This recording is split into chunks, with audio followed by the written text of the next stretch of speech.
E aí, galera, tudo bem? Bom dia, né? Com grande satisfação começamos mais um evento aqui, ao vivo pelo AlphaCom. Uma honra fazer parte do time, né? Do corpo docente, né? Dos professores do nosso AlphaCom. E, em primeiro lugar, agradecer a Deus a oportunidade, agradecer ainda, né? A toda a equipe do AlphaCom que consegue nos proporcionar esse evento gratuito aos nossos alunos, né? Agradecer ao Dourado, ao Lustosa, Gabriela, a Luíse, todos que nos permitem, né, a termos esse contato direto com você, meu amigo, minha amiga concurseira, né, futuro servidor público do nosso país. Apenas uma rápida apresentação. Eu sou o professor Luiz Medeiros, eu sou analista de tribunal.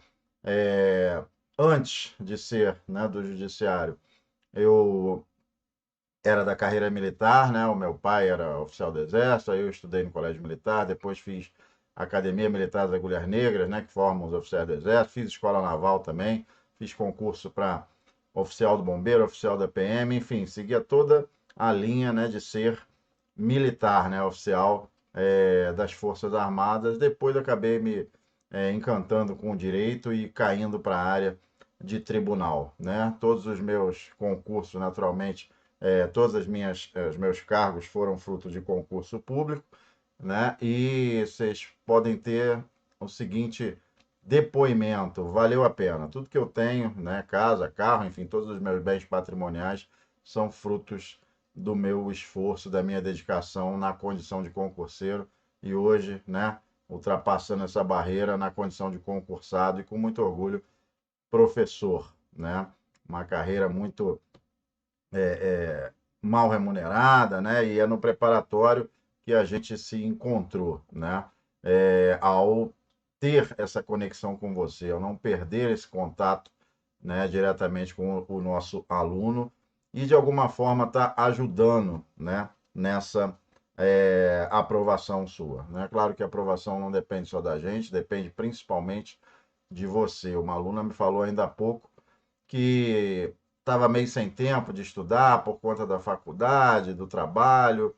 Gente, a vida é feita de opções, né? Se nesse momento agora você está com o edital aberto, está com uma prova marcada e não está conseguindo ter um bom rendimento, dá uma segurada, né, em termos da faculdade, dá uma priorizada no concurso. Senão, infelizmente, não vai rolar, né? Se não houver dedicação, se não houver, né, muita disposição, o concurso público vai ser postergado, não vai ser dessa vez. Mas é aquilo, é ver, né, se tem como dar uma segurada e dar o foco no edital, o foco no seu concurso, beleza? Tô vendo aí galera de todo o país, né? Mariana, Ana Luísa, Felipe, Alexandre, bom dia, irmão. Tamo junto, tá? Raquel. Bora para cima? Vamos resolver questões. Eu acho que a melhor forma da gente estar aprendendo, né, é através da resolução de questões, tá? E no direito constitucional, ele tem uma conexão muito forte com o direito administrativo, com o direito penal, processual penal, principalmente naquele famoso artigo 5º, né, o artigo 37, que trata dos servidores públicos, ok? Então vamos estar resolvendo questão. Bom dia, Daiane. Tamo junto, querida. Bom dia, Mari Souza, Ana Paula. Bora para cima então. Olha só. Trouxe questões, procurei priorizar questões banca CESP, tá? Que é a do nosso edital, que é uma banca muito conhecida, forte, gosta muito de jurisprudência, tá? E eu procurei estar focando nos pontos principais do nosso edital. Beleza? Tamo junto? Olha essa primeira questão, acompanha comigo aqui. Uma banca CESP 2022, prova para delegado, tá? Aí você pode estar pensando, né? Porra, delegado, carreira jurídica. Vamos pensar assim, é o que tem de mais difícil, né, em artigo 5º, em artigo 37, artigo 6º, né? É melhor você pegar uma prova pesada do que você ficar se enganando numa provinha, né, para num cargo de ensino fundamental, né? Vamos pegar o nível superior em direito, vamos pegar o teto logo, que o que vier mais fácil, porra, tranquilo, vamos para cima. Beleza? Então vamos nessa aqui. Deixar, inclusive, vocês responderem. Tá participando aí a galera do chat em tempo real, tá bom? Ó, suponha que em determinada operação policial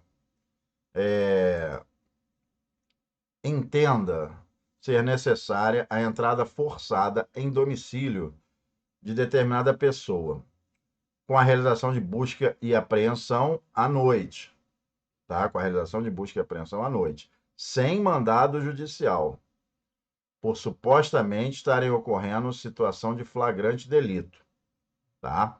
Nessa situação, as razões que para a entrada domiciliar devem ser justificadas, né? E aí as perguntas é antes ou depois?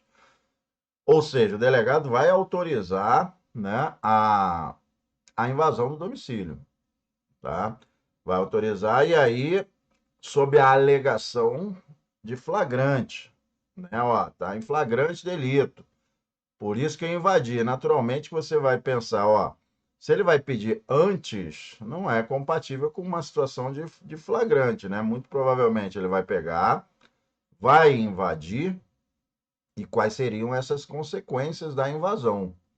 A invasão na ausência do flagrante, beleza? E aí, galera, o que vocês vão estar apontando assim, né? É posteriori, é antes da entrada?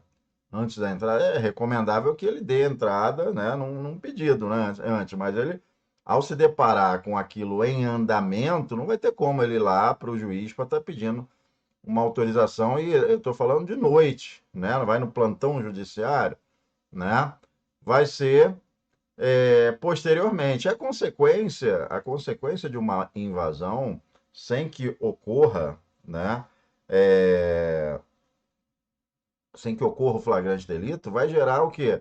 A ilicitude da prova, tá? E a eventual, inclusive, por isso que carreira policial é chapa quente mesmo, né? Vai estar respondendo de forma disciplinar, civil e penalmente o delegado, né? E os atos praticados serão nulos, tá? Vai ter que provar o flagrante. Aí a questão já parte da premissa de que não provou, né? Não provou. E aí, se provou, beleza, né? Aí menos mal, tá? Mas se não provou, aí a gente já vai escambar na alternativa B de bola, ok? Que é o nosso gabarito, tá? Então, o que que nós temos? É fruto da jurisprudência. É o que eu falo para vocês. Banca CESP ama de paixão jurisprudência. O tempo todo está lá falando de STJ, STF, pode, não pode, como é que a gente vai fazer. Então, não pensem também que eu já não vi muito cargo de nível médio citando jurisprudência. Covardia, mas é uma característica, né, da nossa banca, tá? Não tem como fugir. Então, a entrada forçada em domicílio só é lícita, mesmo que em período noturno, quando amparada em fundadas razões devidamente justificadas posteriormente. Observe que ele copiou a ementa, né, do julgado, né? Não, não está não, cara. Aqui está relacionado a direitos fundamentais, artigo 5º, inciso 11, né? É a interpretação Brito, 86. É a interpretação do artigo 5º, inciso 11. Inviolabilidade do domicílio, beleza? Porque as bancas preferem o artigo 5º, sim, sem sombra de dúvida, o artigo 5º é importantíssimo. Se eu diria, é o artigo mais importante da nossa Constituição. E o que a gente está colocando aqui, inclusive, nessa questão, é a solução de uma questão à luz do artigo 5º, da interpretação do artigo 5º pela jurisprudência. Beleza?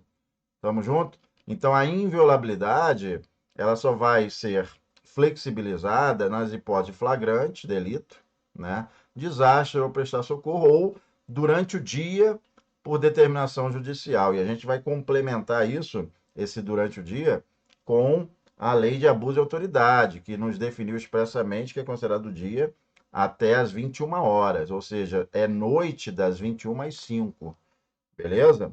Então, não dá para largar tudo, né?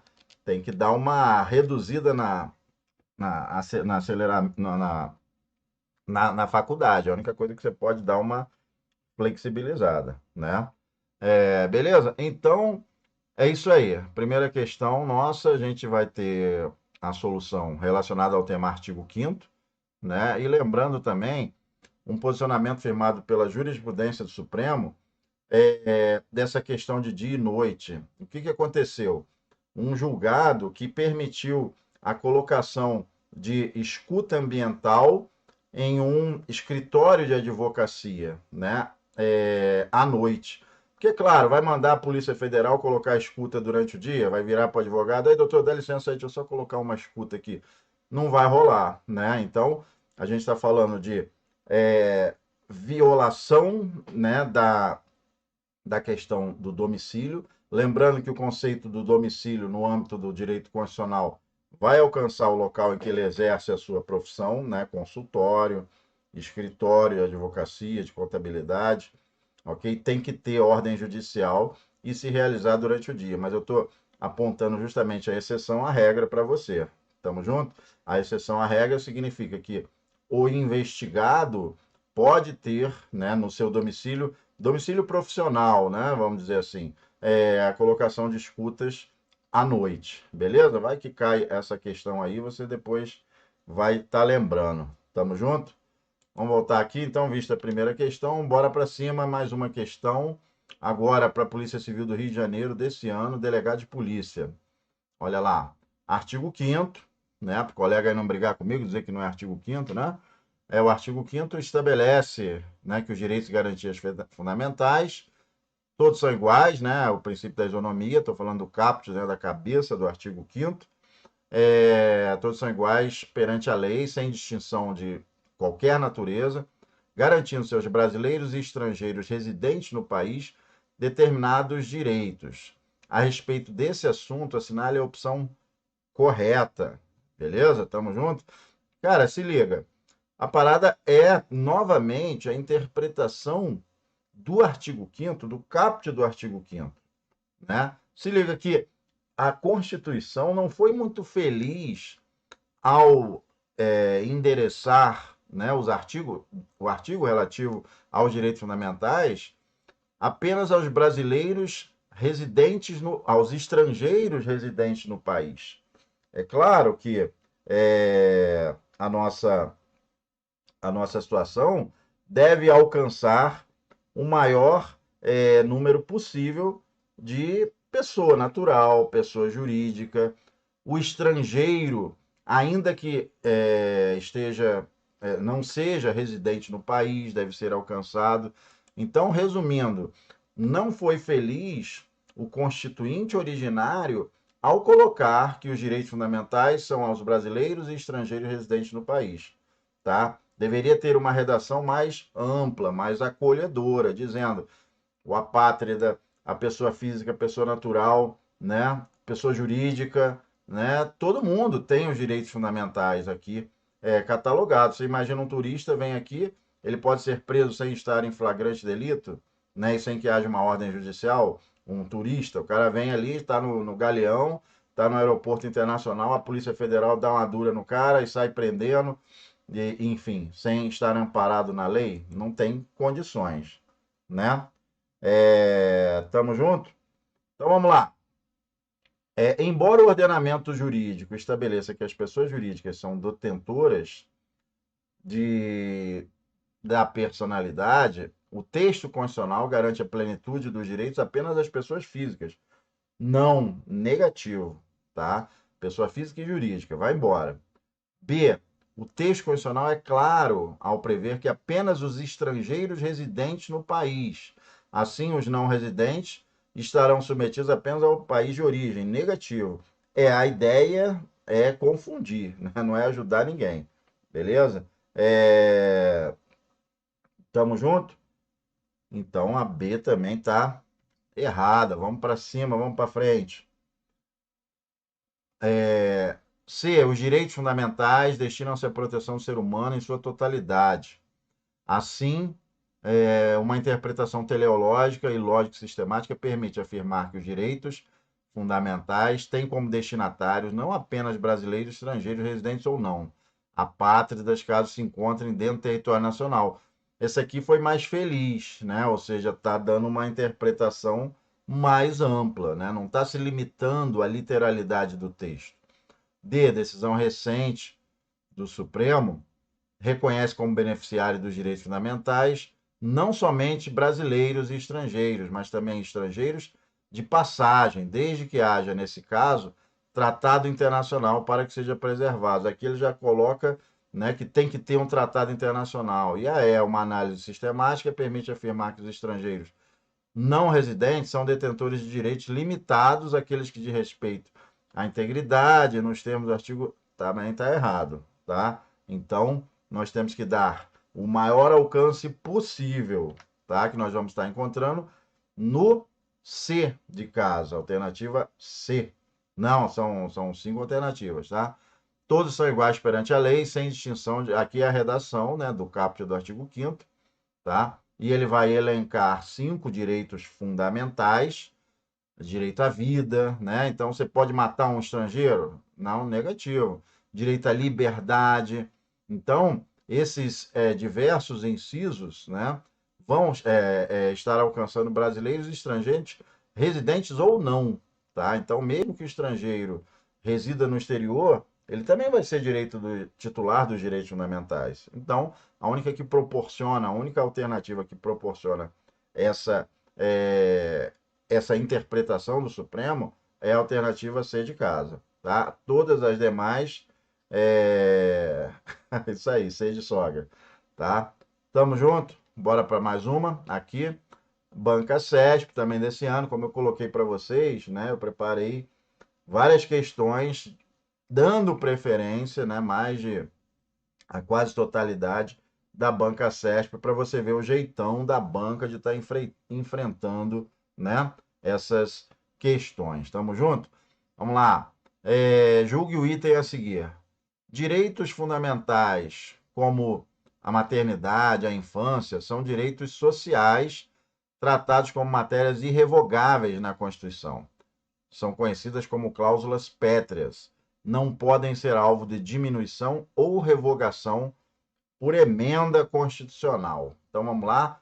Eu quero saber, basicamente, se os direitos fundamentais e os direitos sociais são considerados cláusulas pétreas. E o que são as cláusulas pétreas? As cláusulas pétreas podem ser diminuídas ou revogadas por emenda constitucional.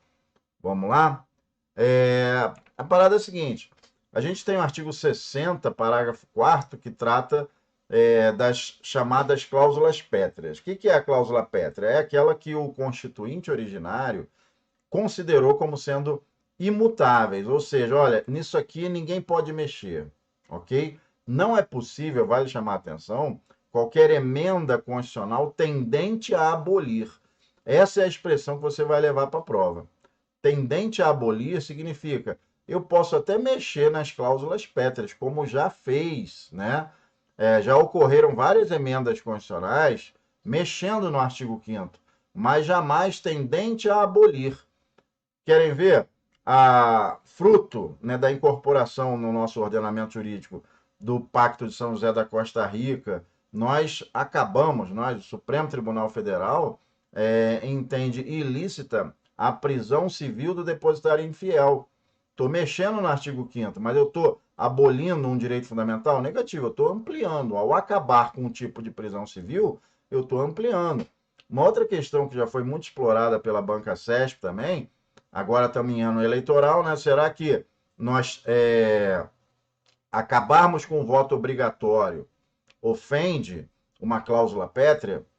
Negativo, né? O que ofende a cláusula pétrea é você acabar com o voto secreto, direto, universal e periódico. Secreto, direto, universal e periódico. Acabar com a obrigatoriedade é uma bênção para muitos brasileiros. Me lembro meu pai, quando fez 70 anos, ficou feliz da vida de não ser mais obrigado a votar, né? Então, nenhuma emenda constitucional que acabe com a obrigatoriedade do voto seria ofensiva a uma cláusula pétrea, ok?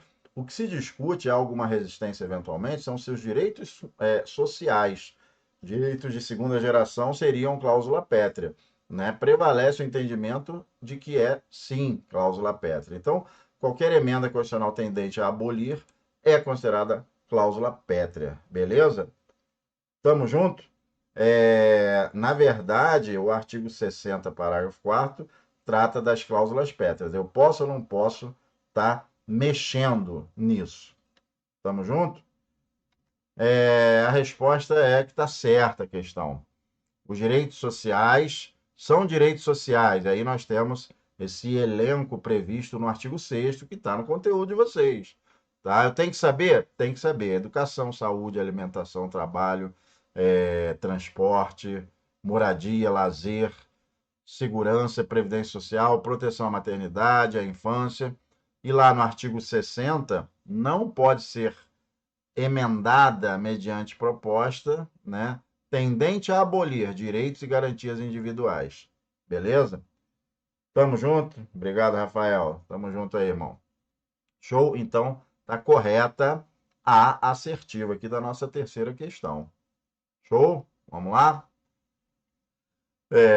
Só rapidamente aqui falando sobre ainda, né, sobre os direitos sociais, eu coloquei aqui esse slide, né, no seguinte sentido, a cláusula de reserva do possível estado de coisas inconstitucional, que volta e meia a Banca CESP coloca lá no âmbito dos direitos sociais. Os direitos sociais, recapitulando, são direitos de segunda geração que vão implicar uma prestação do Estado, ou seja, uma ação positiva. E aí é possível que o Estado venha a alegar, né, essa questão, né, da reserva do possível. Olha só, eu tenho que atender isso aqui, eu tenho que dar remédio, eu tenho que dar educação, mas eu não tenho dinheiro, né? E aí como é que vai ser solucionado isso? Isso surgiu, né, na chamada cláusula da reserva do possível, uma alegação que costuma ser feita pelo poder público, né, ao dizer que não tem condições de atender a todos os pedidos, né? Ele tem recursos limitados. Mas é claro que isso é considerado satisfatório para o Poder Judiciário quando é provocado? A resposta é claro que não, né? Nós temos que garantir o mínimo existencial, ou seja, devemos proporcionar ao cidadão dignidade humana, tá? Então, mediante a alegação por si só da reserva do possível, não tenho dinheiro, o Poder Judiciário vai apontar o quê, né? É de que tem que proporcionar ao cidadão aqueles direitos que estão catalogados na Constituição. Tá? Deve, sim, implementar essas políticas públicas para concretizar os direitos sociais. Obrigado, Hamilton. Tamo junto, irmão. Essa cláusula de reserva do possível, como eu destaquei, né, vem sendo utilizada como uma escusa, né, como uma blindagem para não efetivar direitos sociais. Então, isso não pode ser tolerado pelo Poder Judiciário. Tá? Nós temos que. Não podemos admitir que o Estado venha se exonerar dolosamente de cumprir as suas obrigações. Beleza? Então, essa inércia do governo pode anular, né, os direitos constitucionais fundamentais. E lembrando que direito social é um direito fundamental. Como é que você não vai ter direito a alimentos, ter direito à proteção da Previdência, ter direitos, né, à moradia? Beleza? Tamo junto? Então, a cláusula da reserva do possível não pode ser invocada com a finalidade de frustrar, de inviabilizar políticas públicas. Tá? Então, vai estar com base no mínimo existencial, né, que proporciona dignidade humana, né, é que nós vamos, de certa forma, proteger o cidadão contra essa simples alegação de que não tem dinheiro. Cláusula de reserva do possível, Luiz, o que quer dizer? Não tenho dinheiro para pagar os direitos sociais. Resposta da jurisprudência: deve sim ser proporcionado o mínimo existencial à dignidade humana, ok? Dos direitos sociais. Beleza? Tamo junto? Essas são informações. Vedação ao retrocesso vem junto também nessa mesma pegada, né? Ou seja, se nós já chegamos a um patamar, né, de civilização, de direitos fundamentais mínimos no âmbito social, nós não podemos subtrair do cidadão isso. Infelizmente, a reforma trabalhista veio no sentido oposto, ou seja, justamente proporcionou uma reforma desamparando mais de 100 artigos da CLT. Beleza? Tamo junto? Então, a vedação ao retrocesso é fruto da jurisprudência, é fruto da doutrina. Eu tenho que saber o quê? Que esse princípio proíbe a subtração dos direitos que já foram alcançados no âmbito social. Beleza? Infelizmente, nem sempre a gente vai ter isso, inclusive pelo próprio Supremo Tribunal Federal. Eu me recordo a ocasião em que o FGTS tem previsão na lei que a prescrição é trintenária. E aí veio o Supremo e falou o quê? É quinquenal, ou seja, 5 anos. Em outras palavras, eu só tenho 5 anos para poder estar reclamando os depósitos do FGTS na minha conta. Mas e se eu estou há 20 anos na empresa? Você vai ficar desamparado, ok? Então, não foi feliz a interpretação dada pelo Supremo na questão envolvendo a, a prescrição do recolhimento dos depósitos do FGTS. Mas a ideia aqui nesse nosso encontro é a gente estar falando, estou dando um exemplo de como nem sempre, infelizmente, até mesmo a jurisprudência tolera, né, algumas questões envolvendo, né, um retrocesso social. Beleza? A vedação ao retrocesso, então, significa não é possível você piorar a situação quando se trata de direitos sociais. Estamos juntos? Bora para cima, mais uma questão, tá?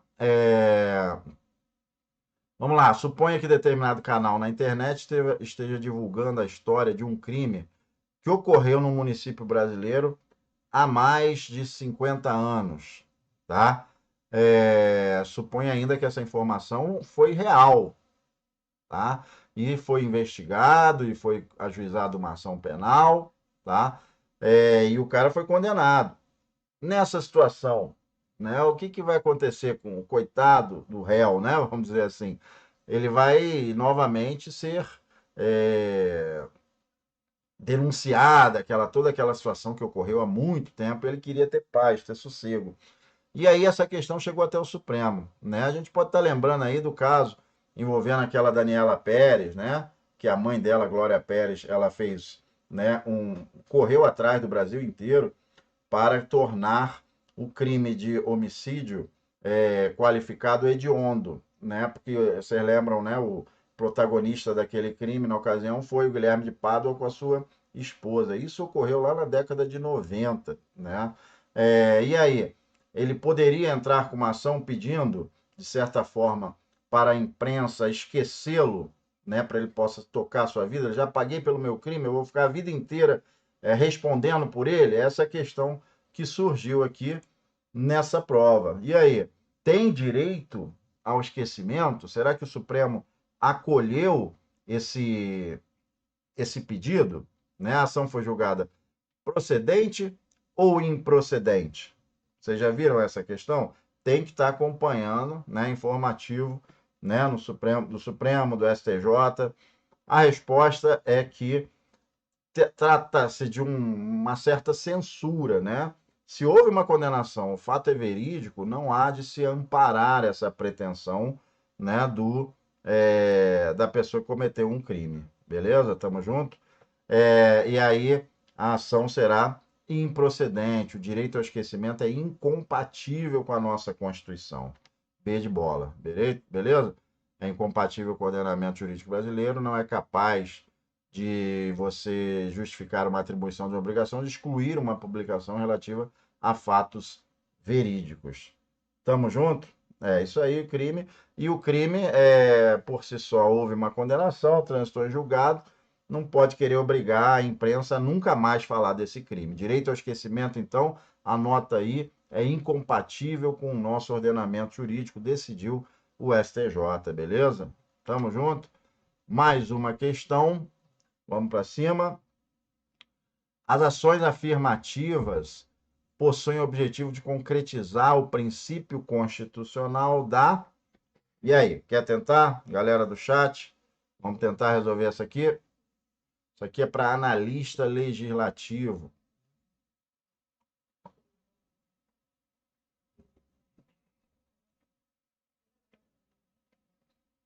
Obrigado, Jéssica. Tamo junto, querida. Ações afirmativas, galera. E aí, o que significa essas ações afirmativas? Está relacionada a quê? Né? A qual princípio constitucional?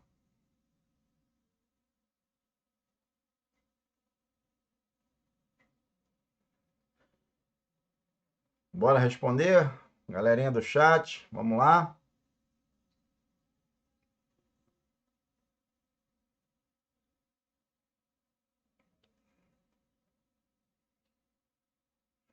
É isso aí, galera. Pô, o pessoal do Alfa manda muito bem. Tá? A alternativa é igualdade material. Se liga. As ações afirmativas surgiram, né? Já tem um bom tempo aqui na Universidade do Estado do Rio de Janeiro, leis estaduais permitiram essa chamada ação afirmativa, que é uma discriminação inversa dita, né, pela doutrina e jurisprudência. O que que significa? Olha só, nós vamos discriminar positivamente, nós vamos separar cotas nas universidades públicas, nos concursos públicos, aquelas pessoas que foram discriminadas desde o nascimento, há séculos. Né? Então, em razão disso, o Supremo Tribunal Federal considerou que as ações afirmativas são constitucionais, ou seja, estão indo de encontro à proteção efetiva da nossa isonomia. Todos são iguais perante a lei, essa é a isonomia formal. E a material busca concretizar a isonomia formal. Tamo junto? Então vamos lá. A alternativa é a igualdade material. A igualdade não se faz apenas no plano formal, mas também material, que é um dos eixos centrais do nosso ordenamento jurídico. Nós temos que superar os preconceitos, construir uma sociedade justa, fraterna, solidária, proporcionar dignidade humana, tá? Incluir os negros. Não tem essa da gente ficar segregando, discriminando. Ah, o cara é gordo, o cara é estrangeiro, o cara é homossexual, o cara é negro. Negativo. Nós temos que dar, né, concretude ao princípio da isonomia. Isso vai se dar através da isonomia material. Então, o Supremo Tribunal Federal, por unanimidade, acolheu a ação proposta pelo Conselho Federal da OAB, que visava declarar constitucional, né, a reserva de vagas para negros nos concursos públicos. Tá? Então, é constitucional a decisão do Supremo, a reserva das vagas nos concursos no âmbito da administração pública direta e indireta. Inclusive, é legítima essa utilização da autodeclaração de critérios subsidiários de heteroidentificação, beleza? Então, isso, na verdade, proporciona a isonomia material que a gente viu ali, né? A igualdade material está relacionada às ações afirmativas, alternativa é. Beleza? Tamo junto? Show de bola. Vamos para mais uma questão. Sexta questão, tá? Agora eu abri uma pequena exceção, né? Falando da banca FGV, prova desse ano, concurso para técnico superior da Secretaria de Segurança Pública do Estado do Amazonas. José, servidor, ocupa o cargo efetivo da Secretaria de Segurança, no exercício da função, praticou ato ilícito, com nexo causal, gerando danos materiais a Davi, usuário de serviço público. Não existe qualquer causa de exclusão da responsabilidade. No caso em tela, a eventual ação indenizatória, ajuizada por Davi, deve ser em face de quem? Tá? Então vamos lá. Responsabilidade civil do Estado é um conteúdo que ora está dentro do direito administrativo, ora está dentro do direito constitucional. Ok? Então vou passar rapidinho, fazer uma abordagem sobre o tema. A responsabilidade civil significa quando alguém comete um dano, a vítima desse dano tem direito de entrar com uma ação indenizatória para ser ressarcida em relação àquele dano sofrido por um agente público no exercício da função. Encontra amparo no artigo 37, parágrafo 6º da Constituição da República, que fala que a responsabilidade será objetiva.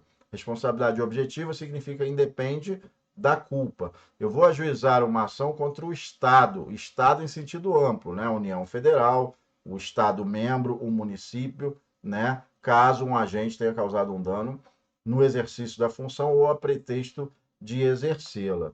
Beleza? Então significa, num disparo de arma de fogo entre duas pessoas, entre um um policial e um criminoso, atingiu uma criança, a vítima, né, a criança representada pelos seus pais, vai entrar com uma ação indenizatória contra o Estado e não contra o policial. Sendo condenado, é possível ao Estado entrar com uma ação regressiva. Mas lembrando que o Estado é que vai ser o réu. Se for condenado, a ação regressiva se provar o dolo ou a culpa. Tamo junto? Então, voltando ali à nossa questão, sim, diante do nexo causal, ou seja, a partir do momento em que o dano decorre da ação ou omissão. Perfeito aí, Rafael. Tamo junto. O cara tá antenado. E aí, a ação deve ser movida em fase da Secretaria de Segurança Pública com base na responsabilidade objetiva e não na subjetiva. A alternativa A já está fora. Aliás, não é nem Secretaria de Segurança, é contra o Estado, tá? Então a A e a B já estão fora, que eu não vou processar, né, a teoria do órgão, né? Eu vou processar a pessoa jurídica de direito público no qual se insere aquele agente que causou o dano, beleza? Então o que que nos resta? A responsabilidade civil ela é objetiva e contra o Estado alfa, beleza? Então nós vamos ter, com base na responsabilidade objetiva, vai nos restar aí a alternativa E, se não me engano, Estado alfa, com base na responsabilidade objetiva, é desnecessário comprovar a culpa, tá? Deverá, na ação regressiva, responder e será condenado se provar, se o Estado provar que ele agiu com dolo ou com culpa, ok? Gabarito alternativa é, conforme eu destaquei, a responsabilidade civil nós vamos extrair do artigo 37, parágrafo 6º da Constituição. Tamo junto? Show de bola. Sétima questão, mais uma também da Civil, Banca CESP, desse ano. Delegado, olha a historinha aqui narrada pelo examinador, tá? É a seguinte: Maria trafegava com seu veículo na ponte Rio-Niterói, né, durante a manhã, a caminho do trabalho, sentido Rio de Janeiro. Trânsito lento, foi surpreendida por uma viatura da Polícia Civil que passou de forma brusca e acelerada, causando um leve abarroamento. Que causou um leve abarroamento que levou o motorista a colidir com o veículo da frente, o que afinal causou graves danos aos dois carros. Apesar do acidente e dos danos materiais dos dois veículos, não houve feridos, ou seja, foi só prejuízo financeiro, né? Após confeccionar a declaração do acidente no site da PRF, compareceu ao plantão da corregedoria para noticiar o ocorrido e tendo indicado o número da unidade policial inscrito na viatura e o horário em que ocorreu o acidente. Numa apuração preliminar, a corregedoria identificou que os policiais que estavam na viatura, eles não estavam se dirigindo a nenhuma diligência na ocasião. Estava apenas querendo fugir do engarrafamento. Às vezes as questões do CESP são meio gigantes, né? Então o cara, isso quase que não ocorre no Brasil, né? O policial, ou melhor, aquele cara que está numa viatura, aciona lá o giroflex para todo mundo sair da frente para ele chegar mais rápido no trabalho, né? Beleza? E aí? Mas ele, ao acelerar, o que aconteceu? Aconteceu o acidente, tá? Após uma sindicância, os policiais foram punidos. E ao tomar conhecimento dessa punição, ela entrou com uma ação contra o Estado, visando o quê? Ser o ressarcimento do seu prejuízo, tá? E aí, novamente, né, as questões de responsabilidade civil estão justamente querendo saber contra quem que você entra. Você não vai entrar contra o policial, você vai entrar contra o Estado. E a ação, ela é objetiva, beleza? Então, a A já está fora, tá? Que está dizendo que vai entrar contra o policial. A B, contra o Estado, dizendo que não pode haver responsabilização do civil servidor, nem ação regressiva negativa. A gente viu que existe a ação regressiva, sim. C, cabe à vítima escolher, negativo, a vítima não pode escolher. D, a ação por danos deve ser ajuizada contra o Estado, sim, ou contra a pessoa jurídica de direito privado prestadora de serviço público, ok? Sendo parte legítima o autor do ato, em observância ao princípio da dupla garantia. E a E, cabível ação de regresso contra o agente pelo dano somente nos atos dolosos, negativo, culposos ou dolosos. Então, por exclusão, a gente fica com a gabarito D de dado, ação de reparação de dano, a tese da dupla garantia, né? O Supremo entende que é impossível você ficar admitindo denunciação da lide, tá? Você tem que entrar com ação contra o Estado, beleza? E o Estado, sendo condenado, pode correr atrás do prejuízo, né, numa ação regressiva contra o servidor. Beleza? Tamo junto? Oitava questão. Polícia Civil do Rio para investigador desse ano, né? Também novamente envolvendo responsabilidade civil. Que nós temos? O cara é investigador da Polícia Civil, cumpriu uma diligência para apurar um crime de associação para o tráfico. Realizou um mapeamento da rua, só que deu mole e a arma caiu no chão. E efetuou um disparo de arma da sua arma de fogo e acertou a perna da Maria, que morava numa comunidade. Recebeu alta do hospital, claro, procurou a Defensoria Pública para correr atrás do prejuízo. Novamente, ou seja qual for a banca, a gente observa que nas ações de responsabilidade civil, que está dentro do seu conteúdo explicitamente lá na parte de direito administrativo, mas também podemos encontrar quando a gente fala, né, desse questão que foi um agente público no exercício da função. Beleza? Obrigado aí, Francis, estamos juntos. Não tem como para onde correr. A gente está vendo, esse é o formato das ações de responsabilidade civil do Estado. Tá? A ação deve ser ajuizada não contra João, mas sim contra o Estado alfa. Daí a gente já tira as três primeiras alternativas. Beleza? Não é nem contra o servidor, não é nem contra a secretaria na qual ele presta serviço, e sim contra o Estado. E a responsabilidade ela é objetiva. Daí a gente já mata a questão. Beleza? Então, alternativa D de dado, novamente, caindo, artigo 37. D de dado. Responsabilidade objetiva. É desnecessário nesse primeiro momento, né, a comprovação de ter agido com dolo ou culpa. O que está errado na C é que entrou contra a Polícia Civil. Na verdade, é contra o Estado, tá bom? Tamo junto? Contra o Estado, responsabilidade civil, não preciso provar dolo ou culpa do agente público. Ocorrer do dano, havendo nexo de causalidade, relação de causa e efeito entre a ação e o resultado, nós vamos ter aqui a alternativa D de dado. Beleza? Show?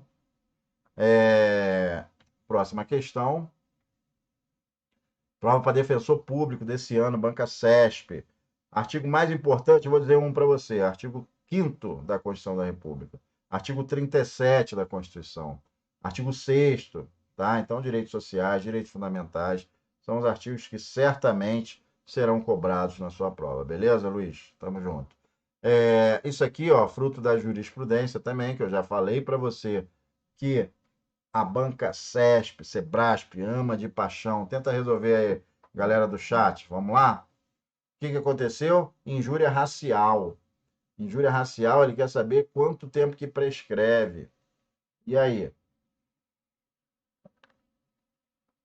Aí tu vai estar falando, porra, isso aí é penal. Isso é processo penal. Aí eu vou falar, não, tu vai matar por constitucional.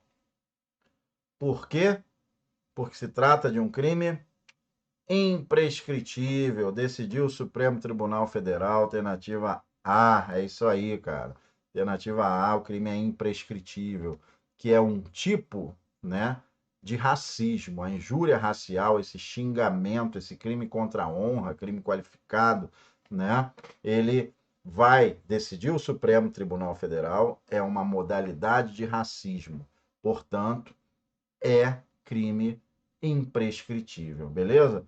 Na famosa ração, a ação de grupos armados, civis ou militares contra o Estado Democrático de Direito e o racismo, são os crimes imprescritíveis. O que as bancas costumam colocar? Os hediondos. Os hediondos prescrevem. Beleza? Muito cuidado, tá bom? Tamo junto? Beleza, então. Vamos lá. Mais uma questão. Essa aqui da Polícia Civil, escrivão da Polícia Civil. O que nós temos? Bora para cima. Acabei de falar, né? Acabei de dar a dica, né? Que nós temos. São inafiançáveis e imprescritíveis o crime de racismo e o terrorismo. Porra, ele enfiou o terrorismo aí na história, tá? da fiança a gente já vai estar vendo agora. É inafiançável sim, tá? Beleza? Vamos lá, ao garantir a liberdade de expressão, a primeira afirmação, tá? A primeira afirmação nós vamos ter o quê? Errado, porque eu estou falando que o crime de racismo, perdão, que o crime de terrorismo é imprescritível. Errado. A outra, ao garantir a liberdade de expressão, vedou o anonimato, prestigiando o direito de resposta e eventual pleito judicial de indenização por dano moral ou à imagem, tá? A segunda questão, né, tá correta. O que nós temos lá no artigo 5º? Que você é garantida a liberdade de expressão. Você pode falar o que você quiser. Só que se tu falar merda, se você imputar um crime a uma pessoa, você vai sofrer uma ação indenizatória e vai ser condenado. Ok? Então, é por isso que se veda o anonimato. Porque é muito fácil você falar, né, das pessoas, falar um monte de merda, mas ninguém sabe quem é você. Então você tem que dar a cara. Deu a cara, um abraço, né? Toma ferro. Tá? Beleza? Então vamos lá. Gabarito errada a primeira, tá? E tá correta a segunda. Ou seja, o que está errado? Terrorismo, né? Inafiançável a pergunta do colega, né? Todos eles são inafiançáveis, tá? Mas imprescritível só a famosa ração, né? O mnemônico. O racismo, tá? Alguns chamam agora de ira, né? Pela inclusão da injúria racial, né? E os vermelhinhos ali são inafiançáveis. Todos, né? São inafiançáveis. Beleza? Tamo junto? Mais uma questão. Polícia Civil, CESP, esse ano, 2021. O que nós temos aqui?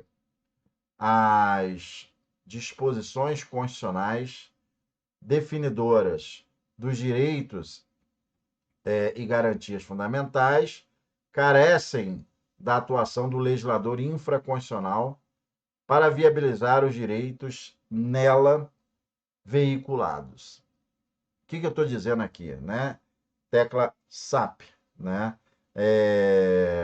Nós temos que os direitos fundamentais, eles não são autoexecutórios, né? A questão está errada, né? E não carece de uma atuação do legislador para estar viabilizando os direitos, tá? Caso algum direito fundamental careça, é possível a utilização daquele remédio constitucional conhecido como mandado de junção. A ausência de norma regulamentadora torna inviável o exercício dos direitos fundamentais. Nós podemos usar do mandado de injunção, ok? Então, está errado, porque o artigo 5º, no seu parágrafo 1º, destaca o quê? As normas definidoras dos direitos têm aplicação imediata. O que significa? Não carece, ao contrário do que está dito aqui, né, no enunciado da questão, não carece de complementação, né, pelo legislador ordinário, tá? Eles têm aplicação imediata, então a questão, voltando aqui a ela, tá errada, beleza? Obrigado, Aldir, tamo junto, irmão. Show? Mais uma questão agora da Polícia Rodoviária Federal, né, para policial rodoviário. Se liga na questão, direitos fundamentais, artigo 5º, tá? A manifestação pública em defesa da abolição do crime, por ser considerada incitação à prática de um fato criminoso, não está protegida pela liberdade de reunião. Tá? Aqui, muita gente já se insurgiu contra essa possibilidade da questão, que já foi solucionada quando da famosa marcha pela liberação da maconha, né? Muito se discute atualmente o tema aborto, né? Então, são temas que chegam à questão ao Supremo Tribunal Federal e ele entende na seguinte forma: olha, eu quero descriminalizar determinado tipo penal previsto lá no Código Penal, que ele não é mais compatível com os tempos atuais. E aí o Supremo diz que, cara, não há crime em você se manifestar, em você fazer uma passeata, você ir para a rua, tentar convencer o nosso legislador de que aquele crime não deve mais permanecer. Nós tivemos o adultério. O adultério foi sepultado. Agora, a maconha, né, polêmica, assim como a questão do aborto, o fato é que você se manifestar em prol da descriminalização, você não está cometendo crime. Isso é um desdobramento da liberdade de expressão, né? Isso não é apologia a crime, e você pode sim ir para a rua. Você não pode ir fumando, você não pode praticar o aborto. Mesmo assim, o Supremo já tem uma decisão no sentido de que no primeiro trimestre a mulher pode dispor sobre o próprio corpo, ok? Isso não quer dizer que é tema muito polêmico ainda o aborto. Boa parte da sociedade é contra, né, a descriminalização do aborto. O fato é que né, há previsão, né, no Código Penal, e o fato por si só de estar no primeiro trimestre não descriminaliza, mas o Supremo, em sentido contrário, né, uma decisão da lavra do ministro Barroso, foi no sentido de que a mulher pode expor sobre o próprio corpo. Beleza? Então aqui eu estou dizendo que você se manifestar é uma incitação a um crime. Não está protegido pela. Obrigado, Cláudia. Pela liberdade de reunião. A resposta está errado. Está errado. Né? Não é nada. Você está amparado, sim, pela liberdade de reunião e liberdade de expressão. Beleza? Artigo 5º, inciso 4º. É livre a manifestação de pensamento, é vedado o anonimato. Tudo bem. Quer falar? Pode falar, mas dê a cara. E você pode também se reunir, né, participar, né, de uma manifestação, como a Marcha da Maconha, está lá no informativo 631 do Supremo Tribunal Federal. Beleza? Tamo junto? Errado. Mais uma questão da PRF também. Essa questão foi bem polêmica, né? Na verdade, ele queria saber o quê? Uma consequência de você ter no seu imóvel, né, utilizado o seu bem para o tráfico, você perde. É uma hipótese de expropriação. Está no 243, né? Mas a polêmica aqui foi do fato da habitualidade, tá? Então, o 243 da Constituição não fala em habitualidade, tá? Então, é autorizado o confisco? A resposta é autorizado o confisco daquele bem utilizado para as drogas? Sim, mas a polêmica, reitero, que o colocou aqui a expressão como se tivesse que ter a habitualidade, tá? O gabarito deu correto, tá? Mas tem uma decisão do Supremo que fala o seguinte, ó, não há necessidade de se perquirir a habitualidade. O 243, parágrafo único da Constituição, fala o quê? Ó, aquele local, né, a propriedade em que for utilizado trabalho equiparado a escravo e aquele trabalho em que ocorrer o plantio, né, de plantas psicotrópicas, parará, parará. Resumindo, ele tem uma fazendazinha ali para cultivo da maconha. Expropriação, perda da propriedade. Ok? Então, no combate ao tráfico, entendeu a Constituição que seria interessante expropriar. Expropriar é o contrário de desapropriar. Desapropriar, o Estado vai te pagar para você perder a sua propriedade. A expropriação significa, ó, tu vai perder porque tu tem trabalhador escravo aí ou porque tu tem droga, beleza? Então, a expropriação. Em momento algum é dito que tem que ser de forma habitual, mas na decisão não, na questão, falou isso, ó. Vamos voltar aqui para a questão. Está falando em que se constatar que houve habitualidade. Sim, a questão foi anulada. Beleza? Estamos juntos? Justamente porque foi infeliz aqui, né, o examinador, ao colocar esse trecho aqui, que vai de encontro ao que decidiu o Supremo Tribunal Federal. Tá? É possível o confisco de todo e qualquer bem, isso que é importante vocês levarem para a prova, tá?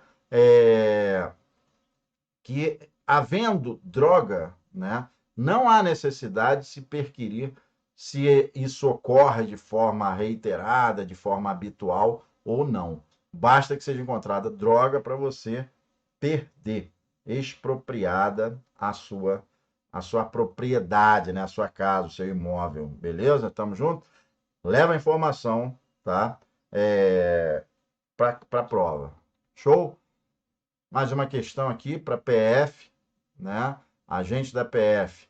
Olha só, o enunciado é o seguinte: a polícia foi acionada para atender um chamado de tráfico, ocorrência de tráfico de entorpecente no interior de uma sociedade de economia mista. Ao chegar ao local, os policiais verificaram que um dos traficantes era brasileiro naturalizado. Brasileiro naturalizado é traficante, tá? E aí vem as perguntas, as afirmações, né? A primeira, competência para apurar o delito é da Polícia Federal, uma vez que lhe cabe apurar as infrações penais que envolvam os bens da União, autarquias, fundações, empresa pública e sociedade de economia mista. Valeu, Lucas. Tamo junto, irmão. Tá?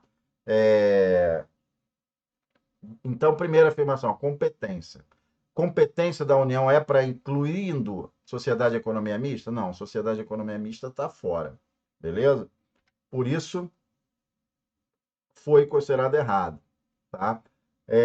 A justificativa da banca era no sentido de que, embora trate de tema em relação à infração de uma sociedade de economia mista, não atrai competência da Polícia Federal. O enunciado da questão trata de tráfico, que pode atrair, tá? Então é uma solução ambígua, isso levou à anulação da questão, tá? Mas o que eu queria que vocês soubessem é que a Sociedade de Economia Mista não é da competência da Polícia Federal, tá? Mas como está falando de tráfico, aí depende, se for tráfico internacional, questão muito ambígua, então foi anulada a questão, tá bom? É importante a gente saber, né, a essência da discussão, tá? Outra questão, o tráfico de entorpecentes, o colega já falou isso, é inafiançável. Aqui ele já não está falando mais que é imprescritível, mas está falando tráfico é inafiançável, galera? E aí, galera do chat? O que vocês acham? Tráfico de entorpecentes é inafiançável ou não? Vamos lá?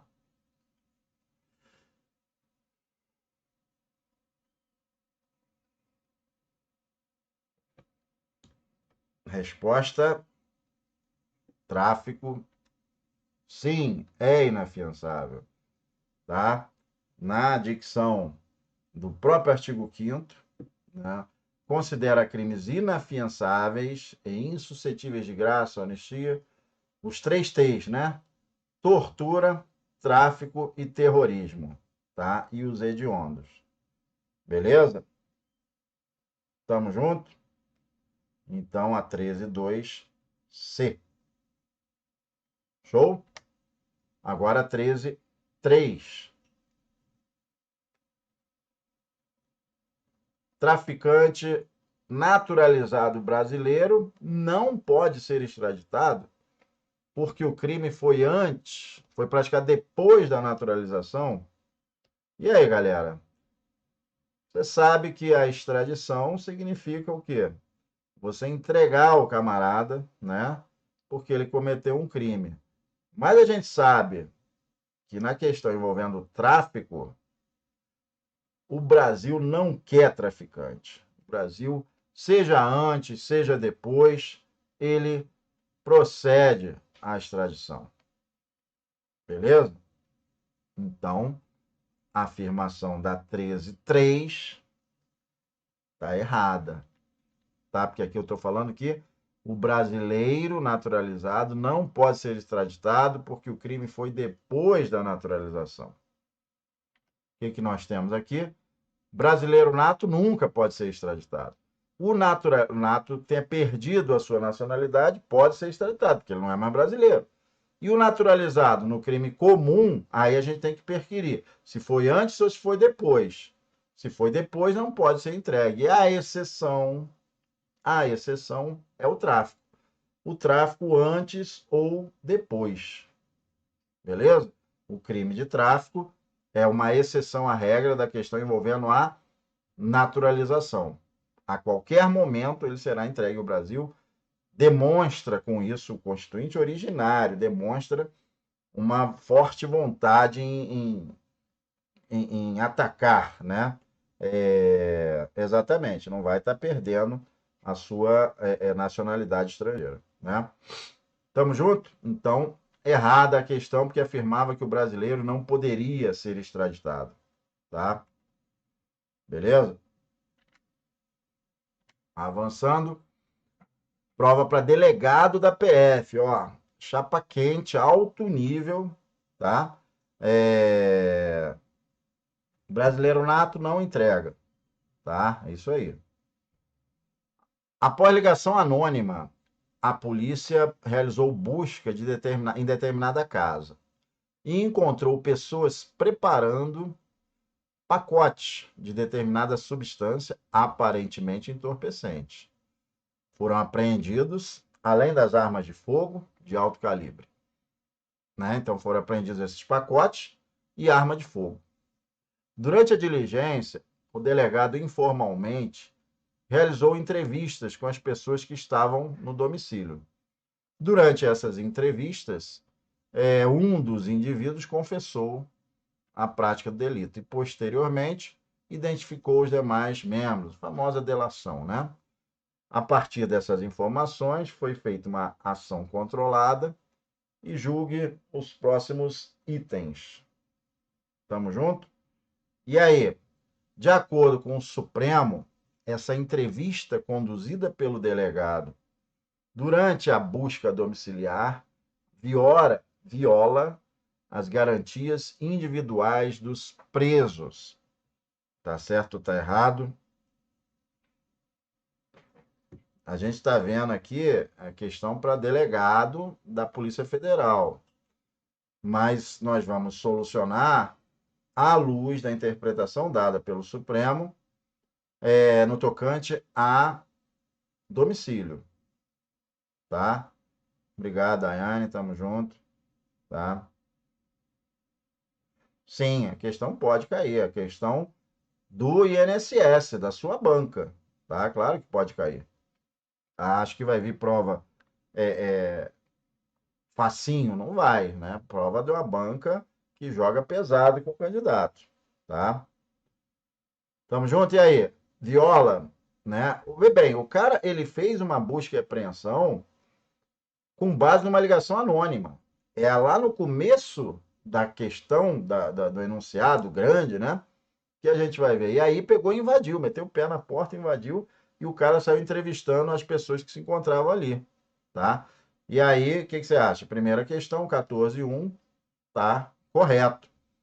O Supremo entende que essa entrevista informal conduzida pelo delegado viola as garantias dos presos. Tá correto, beleza? Novamente, tenho que saber de trás para frente o artigo 5º. A casa é asilo inviolável, ninguém pode penetrar sem consentimento do morador, salvo em caso de flagrante delito. Ah, eu ouvi uma denúncia anônima, eu vou lá e meti o pé na porta? Não é assim. O delegado vai ter que rezar para que haja efetivamente flagrante delito. E essa invasão, né, baseada na denúncia anônima, por si só, já gera uma nulidade, tá? E o direito ao silêncio deve ser feito na realização da prisão, tanto na prisão quanto no interrogatório. Não houve mandado de busca e apreensão. E então, a partir daí, nós já temos a nulidade desse ingresso. Então, as provas pautadas nesse depoimento, né, informal feito ao delegado também geram a nulidade absoluta, né? Conhecida a teoria dos frutos da árvore envenenada, tá? Então tá correto, né? A entrevista do preso por si só já ofende os seus direitos, né? O constitucional ao silêncio. A segunda afirmação é a mesma questão, tá?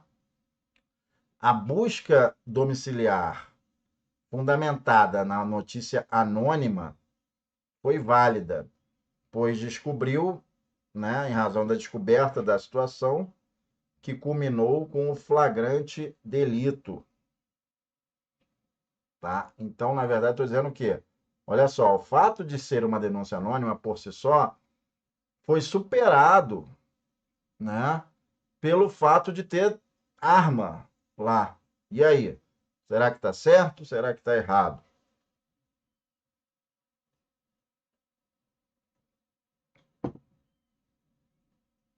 Hein, galera? Vamos lá, galera do chat, vamos estar discutindo com a gente aí a questão. Será que está errado pelo fato de ser uma denúncia anônima? Ou será que pelo fato de ter arma de grosso calibre, torna válida essa entrada. Errado, errado, tá? O que nós temos aqui? A busca domiciliar corroborada apenas por uma denúncia anônima não é válida. Basta a leitura do informativo 666 do STJ. Não é permitido o ingresso pelo simples fato de haver denúncia anônima. E o sujeito sai correndo quando vê a viatura da polícia. Beleza? Então tá errada a questão. Vamos voltar nela aqui para você ver. Aqui ele afirma exatamente o contrário. Tá? Então, o fato de ser uma denúncia anônima, ela será válida se chegar lá e encontrar alguma coisa. Negativo. Tá? É errada, né? Informativo 666. Beleza? Tamo junto? Mais uma questão agora para técnico judiciário, tá? Assinale a alternativa que contempla a hipótese de crime para o qual a Constituição não proíbe a fiança, tá? E aí? Qual é o crime afiançável? Vamos lá? Treinando aí. Qual o crime afiançável aqui nessa nossa questão? Vamos lá, galera do chat? Bora resolver?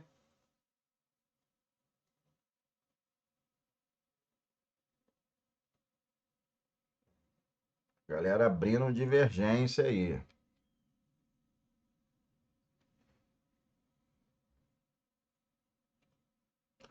Isso, prevalece, né, o entendimento dos nossos queridos alunos aqui no sentido de que é o crime de homicídio, né? Ou melhor, um crime doloso contra a vida, crime de homicídio, né?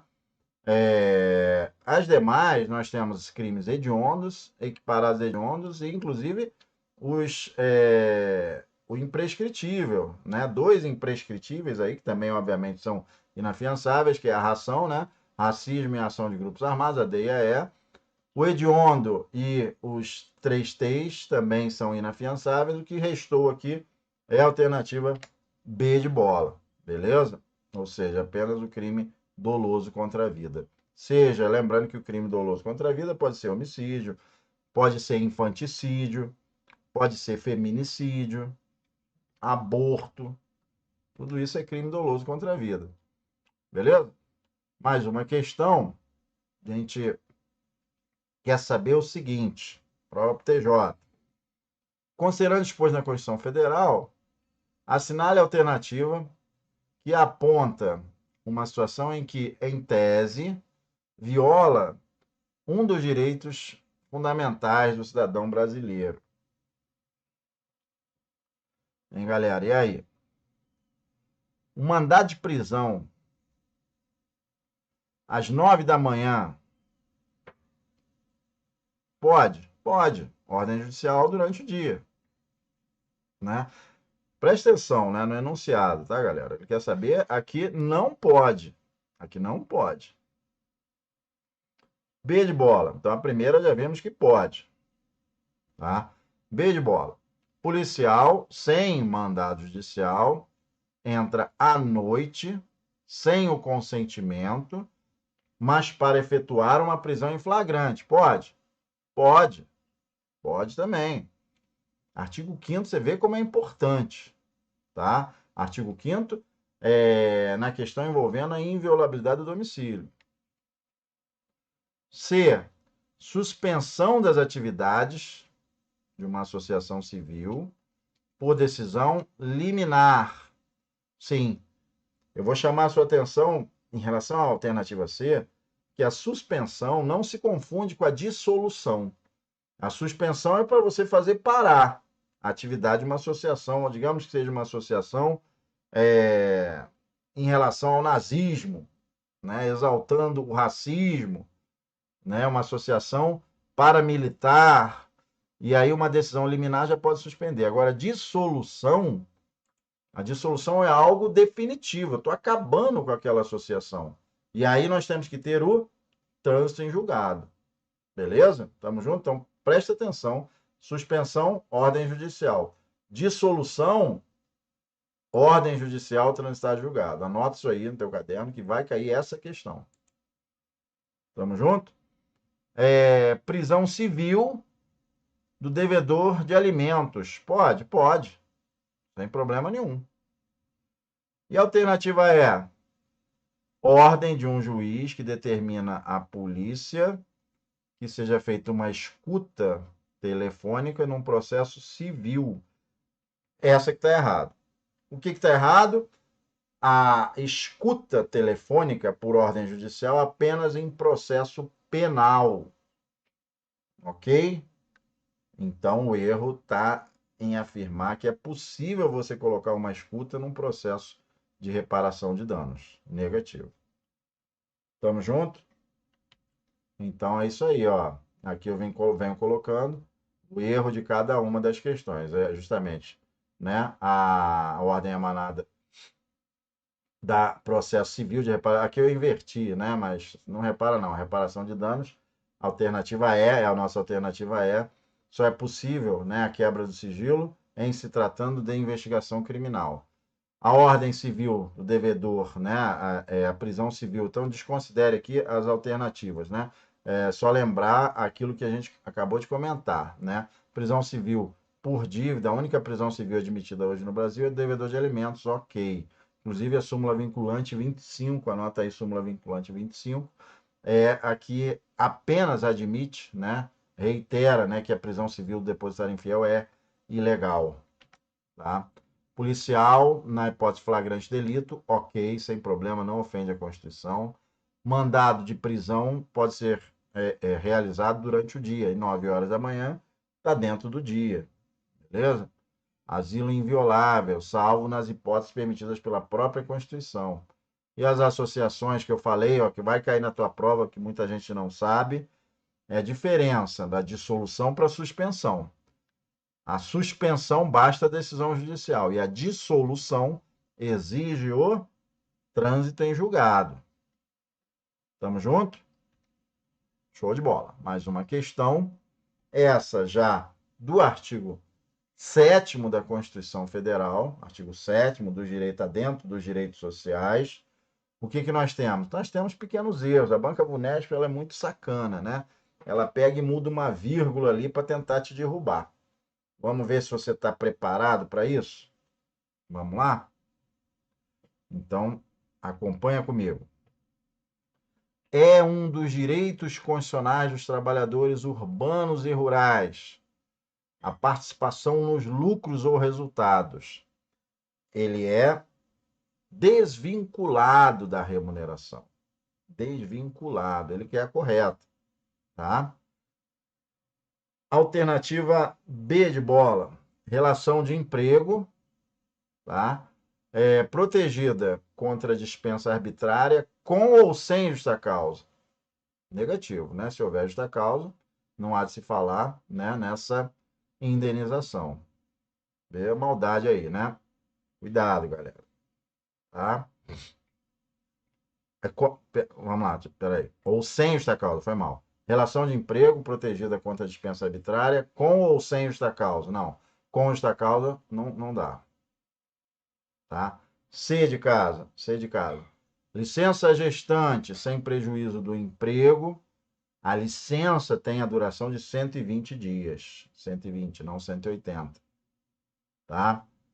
Alternativa D de dado, assistência gratuita do nascimento até 5 anos em creches e pré-escolas. Essa aí. Tá? Essa está correta. E a E, jornada de trabalho de 8 horas. Não, é de 6 horas. É de 6 horas. Turno ininterrupto. O que significa isso? Significa que o cara um dia trabalha de manhã, no outro dia trabalha de tarde, outro dia trabalha de noite.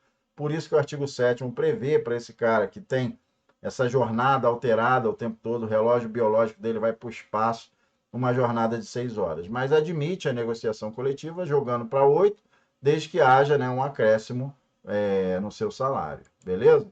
Então aqui nós vamos ter o quê? Nosso gabarito, como eu falei aqui, a correta vai ser a D de dado. Tamo junto? 18ª questão. Estamos chegando ao final do nosso encontro, infelizmente, né? Ele quer saber o seguinte: biografia não autorizada. O que nós vamos ter aqui? Prova para o Tribunal de Contas da União. Renomado escritor elaborou uma ampla pesquisa a respeito da vida de um político conhecido, uma pessoa pública, né? O qual, além de estar vivo, concluiu o seu último mandato e resolveu sair da vida pública.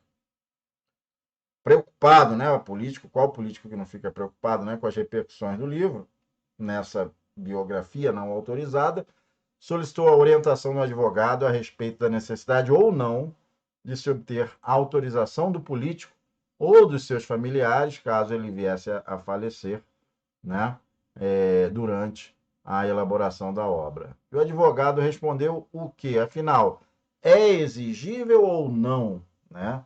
É exigível ou não a autorização para a biografia? A resposta é não precisa, né? Mas se ele escrever alguma besteira, o sujeito entra com uma ação indenizatória. Beleza? Tamo junto? Então a autorização não é exigível. Caso a publicação venha a ter caráter exclusivamente imparcial. Na publicação, o cara pode escrever o que ele quiser. Mas se escrever besteira, vai tomar uma ação indenizatória. Beleza? B. Não depende de autorização dele nem dos seus familiares, já que a liberdade de informação deve preponderar. Isso aí, está correto. Beleza? C. Somente depende de autorização se o político estiver vivo, já que a intimidade é um direito personalíssimo. Está errado, né? Não depende de autorização. Tá? E se o cara já não estiver mais vivo, os seus herdeiros, né, é, podem entrar com a ação indenizatória. Beleza? Tamo junto? C. Somente depende de autorização? Não. D. Sempre depende de autorização negativa, ao contrário, né? Pois o político retirou-se da vida pública, a sua intimidade prepondera. A gente tem aí episódio, né, de obras, né, de biografias do Garrincha, do Roberto Carlos, né?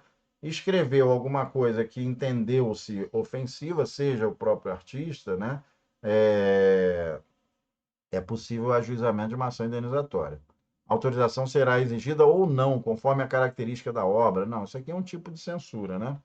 Ok? Gabarito B. É livre a expressão da atividade intelectual, artística, científica, independente de censura ou licença. E aí nós temos aqui a decisão do Supremo que reconheceu isso, né? É inexigível o consentimento de pessoas biografadas relativamente às suas obras literárias ou audiovisuais, sendo desnecessária a autorização dessas pessoas como coadjuvantes ou dos familiares, falecidos ou ausentes. Ok? Então é exatamente o que a gente encontra aqui na alternativa B. Tá? Decidiu o Supremo que você pode escrever o que bem entender. Mas se escrever besteira, você vai responder por isso. Beleza? Prova banca CESP, né? Para o Poder Judiciário. Um grupo de pais apresentou requerimento ao município solicitando autorização para realizar uma manifestação pacífica numa praça pública onde está sediada a prefeitura, para protestar contra políticas públicas municipais. E aí a autoridade negou o pedido, sob o fundamento de que poderia frustrar uma outra reunião anteriormente convocada para o mesmo horário. Nessa situação, para realizar a manifestação, o grupo de pais utilizou um instrumento, então estou pedindo o quê? Uma autorização, tá? Para me manifestar. E aí?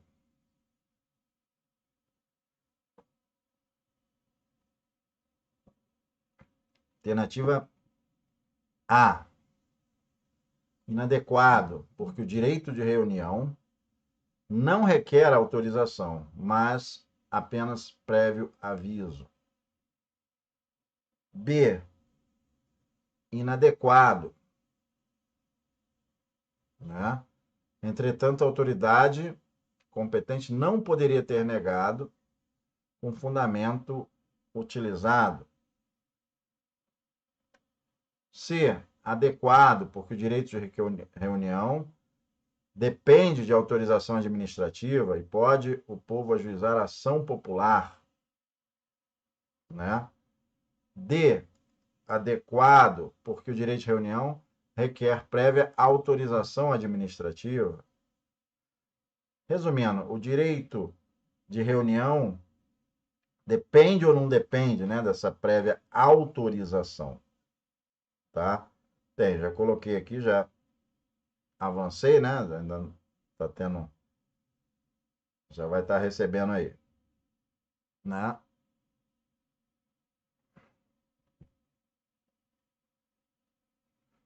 Então, tem ou não tem que ter autorização? Vamos lá?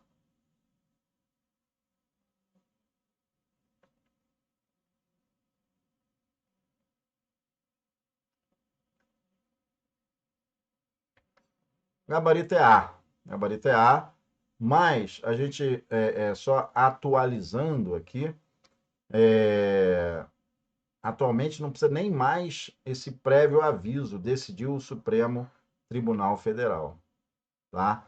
Então, na Constituição, bem, a questão é essa, à luz da Constituição, a Constituição fala no prévio aviso, mas o Supremo Tribunal Federal, tá, entende que sequer permanece a necessidade do prévio aviso, tá? E esse prévio aviso se satisfaz com a veiculação da informação que permita ao poder público zelar para o seu exercício, que ele se dê de forma pacífica e não frustre outra reunião para o mesmo local. Apenas diz respeito, né, a esse controle, para que não haja esse conflito. Imagina, né, a gente ter uma reunião do PT junto com a do galera do Bolsonaro no mesmo local, né? Então é importante, né, para que pois é, o pessoal tá acelerado, né? Então é importante que o poder público tome ciência, né, da natureza daquele evento para que não haja o conflito, né, de interesses no mesmo local, no mesmo dia, no mesmo horário. Beleza?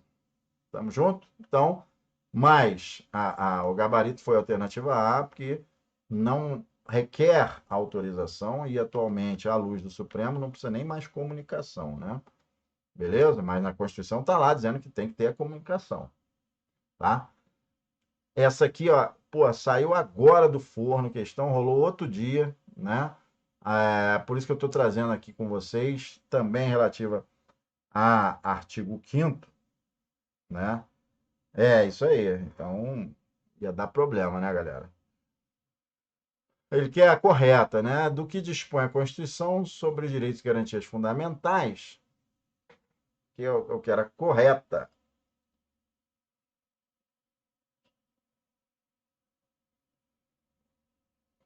Vamos lá? Alternativa A é assegurada, é a todos assegurada, independente do pagamento de taxas, obtenção de certidões em repartições públicas para defesa dos direitos e esclarecimento de situações de interesse pessoal. É isso aí, está correto. Ele quer a correta, princípio, gabarito A. B de bola. Tendo em vista o princípio da inviolabilidade, não é admitido o ingresso do indivíduo sem o consentimento do morador em nenhuma hipótese. Claro que é, né? Admitido está errado. Por quê? Flagrante delito, durante o dia, né? Por ordem judicial, prestar socorro, né? Então nós temos no próprio artigo 5º as hipóteses em que se flexibiliza, né, o ingresso na. Foi mal, galera. Então vamos lá, vamos tentar deixar o professor ler as alternativas e depois a gente responde, tá?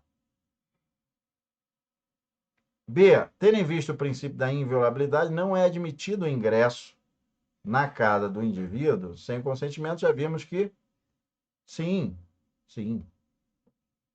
Existem exceções. Essa regra aqui está dizendo que nenhuma hipótese.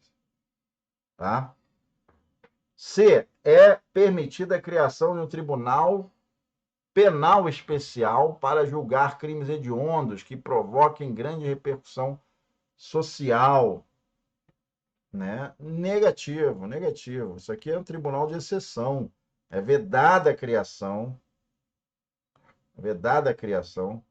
de tribunais de exceção, tá? D. O princípio da razoável duração do processo aplica-se exclusivamente no âmbito judicial. Negativo. No âmbito judicial e administrativo, tá? E a E, vou ler para vocês. Conceder-se-á mandado de segurança sempre que a falta de norma regulamentadora, aqui ele está definindo o mandado de injunção. Está errado. Ele pegou, colocou, conceder-se-á mandado de segurança, e aí define o mandado de injunção. Então está errado também. Beleza? Tamo junto? Então, gabarito. Alternativa A, nada a ser reparado, né? Ou seja, isso vai encontrar lá no inciso, artigo 5º, inciso 34. São a todos assegurados dependentes de taxas, né? A obtenção de certidões para a defesa dos direitos e situações de interesse pessoal, tá? Ok? B de bola. É a A que está correta.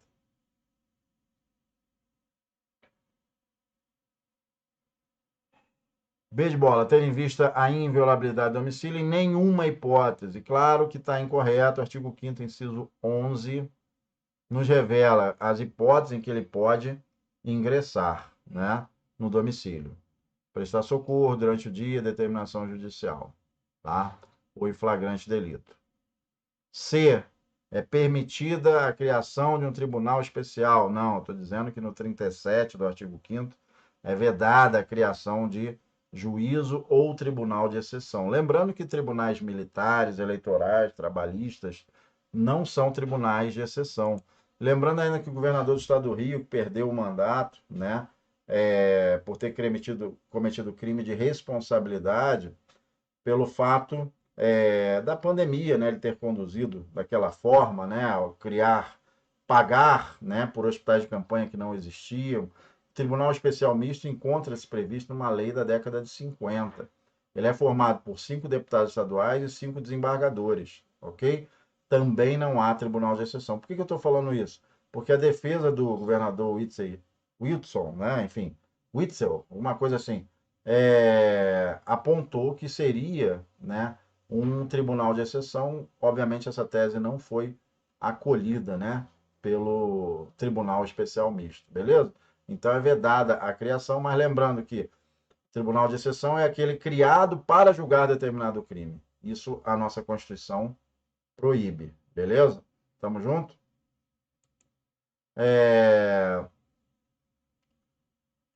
Não haverá juízo do tribunal de exceção. Alternativa D, razoável duração do processo.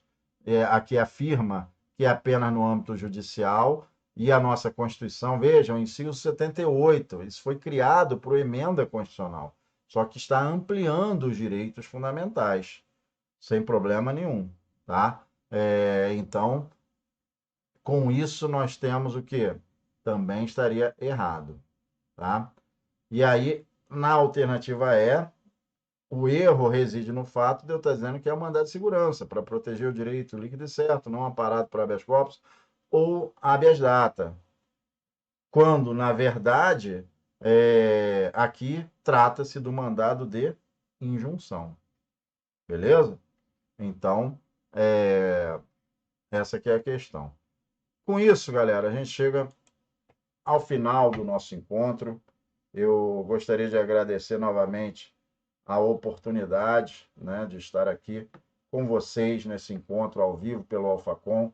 Resolvemos 20 questões, das quais, né, a imensa maioria, né, acho que foram 16 ou 17 da Banca CESP desse ano, 2022 ou 2021, né, para a gente estar treinando o direito constitucional. Eu sou o professor Aloysio Medeiros, né, espero que você tenha gostado. Se você gostou, dá um like aí para prestigiar o evento, para que a gente possa estar novamente, né, em breve, muito em breve, em outras oportunidades, a gente está novamente aqui com você, resolvendo questões e passando um conteúdo de qualidade aqui pelo Alfacom, beleza? Para tentar garantir a sua aprovação no concurso dos seus sonhos.